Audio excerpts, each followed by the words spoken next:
Gentlemen, we are so back.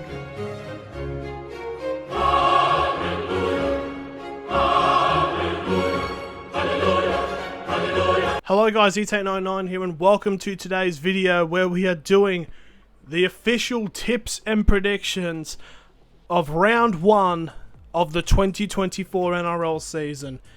That feels good to say. We are here. The rugby league season's about to start.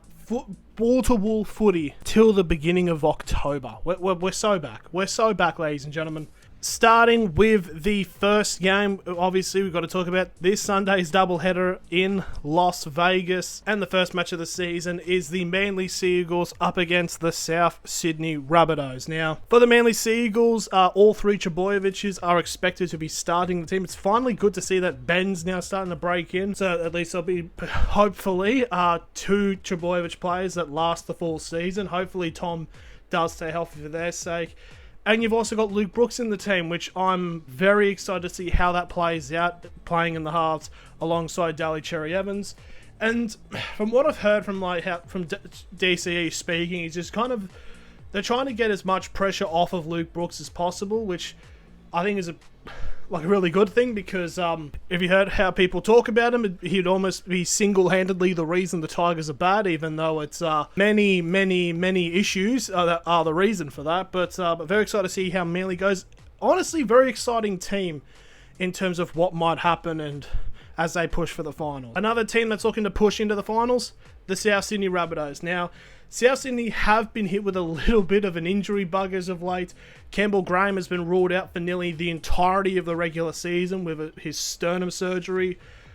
Tyrone Munro has been done injured. Cody Walker did his hamstring but is back. And also Jack Whiten will take a little bit before he makes his debut for South Sydney. But you got some excited players coming in to start. You got Jacob Gagai making his debut in the NRL, becoming one of the oldest rookies in the NRL history, which is hopefully he goes well.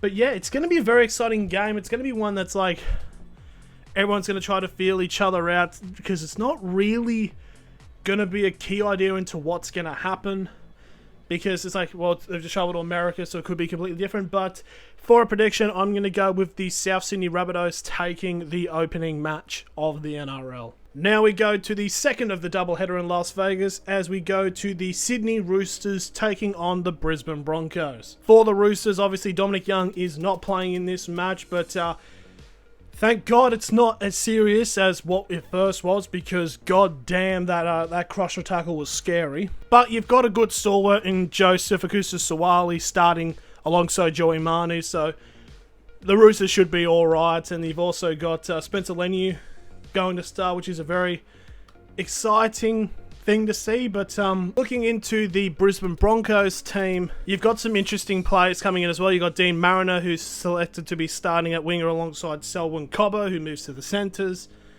And you've also got the players of Brendan Piakura and Jordan Ricky trying to fill in the sort of void that was of Kurt Capel, which I think they'll do well and try to step up into that. But that's going to be very interesting to see how Brisbane will go this season.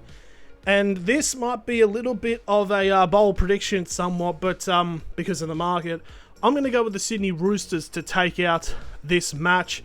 Currently it's like $1.50 to $2.40 in favour of Brisbane, but I think the Roosters should be able to get the job done. So it just puts more pressure on Brisbane to perform once they come back to Australia. Now we go to the real start of the NRL, as Thursday the 7th of March, the first match in Australia occurs, where it is the Newcastle Knights against the Canberra Raiders in the elimination final sort of rematch from last year. All eyes are on Newcastle, seeing how they're going to go after Dominic Young has left. A lot of talks about in terms of the halves battles and stuff like that, who goes out on the wing. Now, obviously, for this week of games, the team lists haven't come out, so I'm just going to try to give a rough guess of what's going to happen.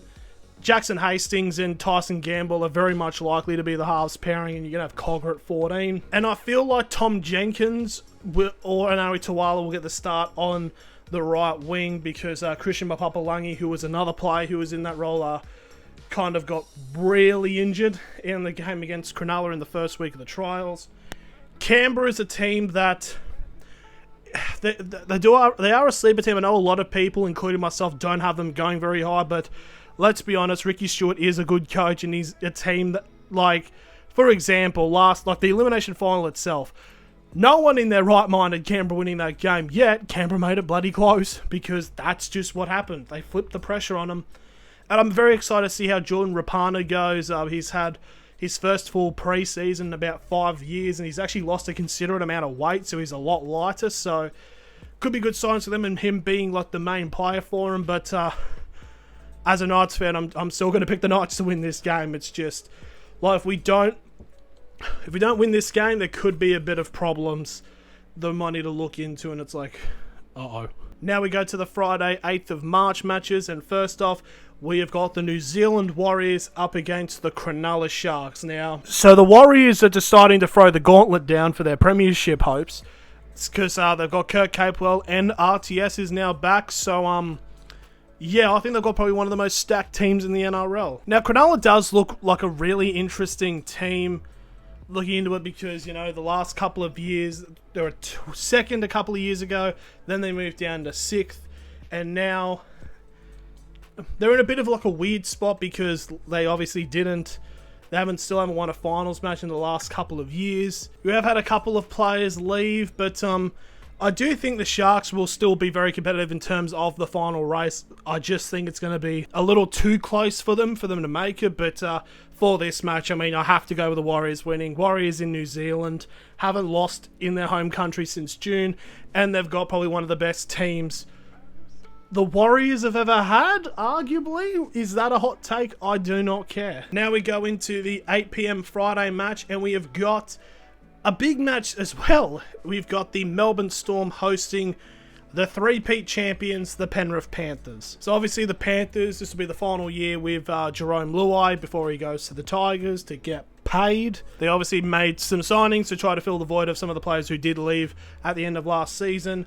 Melbourne's in an interesting place because I've seen a lot of people obviously still put the Storm like around 5th to 8th, but for some reason they're always in that top 4 positioning because, mate, they can play anybody and it's still pretty good, which is kind of the same thing with Penrith. So it'll be interesting to see how the Storm do this year, especially since this is Craig Bellamy's last season with them. So in my honest opinion, I think that Penrith should still hold on to win this game. Now we move on to the Saturday games on the 9th of March, and the first one is the Parramatta Eels against the Canterbury Bulldogs. These are two teams who are obviously, you know, wanting to be in the finals, but have been a bit complacent last year, and the Bulldogs for a little bit longer.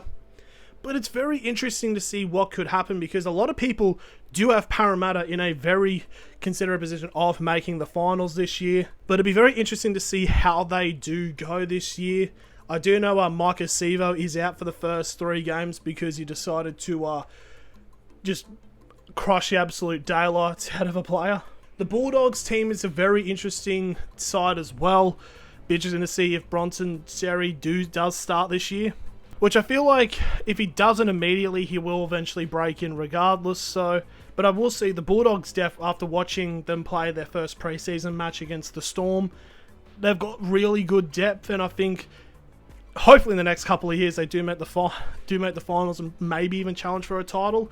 But for this match, I'm going to say the Parramatta should be able to get the win here. Now we go with the 7:35 match on the Saturday, and we have the Gold Coast Titans against the St. George Illawarra Dragons. The big news out of the Dragons, obviously, is that they've signed Luciano Leilua on a fat contract. It turns out that the Dragons don't have to pay him all of the $900K. It's like the Cowboys have to pay a considerate amount of it, which is still like the minority, but, you know, it's still a sizable amount. So it's like, oh, okay. Still doesn't excuse the fact he is the highest paid player in the Dragons. Like, he's 50k more than Ben Hunt. But I do get why they did it, and it is hopefully going to be a very good signing for him. The Gold Coast, I'm actually very excited for how they do go this year. A lot of people still not ready to fire the gun on them yet, but I feel like the gun is loaded. Insert Des Hasler. Bang! I think this is going to be a breakout year for the Titans. Like in my bold predictions, I think they would have a home final. So, yeah, I think I think they'll do it. I think they'll have a very good season this year, and they'll start off strong at home. Titans win this game. And finally, the final game of the round on Sunday the 10th of March. It is a bit of a Queensland rivalry. It is the Redcliffe Dolphins up against the North Queensland Cowboys. Now, the Dolphins, I did make a bold prediction saying they would play finals. Then Tom Gilbert's knee exploded, which was not ideal. Also because I had him in fantasy. But I still think the Dolphins are a team that's going to be able to compete in this sort of thing. And even to maybe potentially a larger extent, the North Queensland Cowboys. Like, on paper, there should be a team that should make the finals, but because of how close this season's going to be, from how everything's looking, it's like, last year was close. This will be a whole lot closer, and I do think on paper the Cowboys should be able to get this done, and I'm going to say, as a prediction, that the Cowboys should win, so I'm going to basically put a bullet in the back of the head of my Cowboys bold prediction, which is was that they don't win a single game against Queensland opposition. Well, technically it would still count if they did win, because the Dolphins don't have a location, so they're not Queensland. But anyways, that's going to be the end of my predictions video. Let me know who you have in the comments below.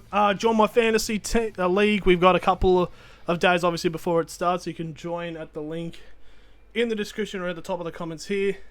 And I'm also planning to do the members tipping competition, so if you want to be a part of that, just become a member. You don't have to, but you can become a member down in the description below.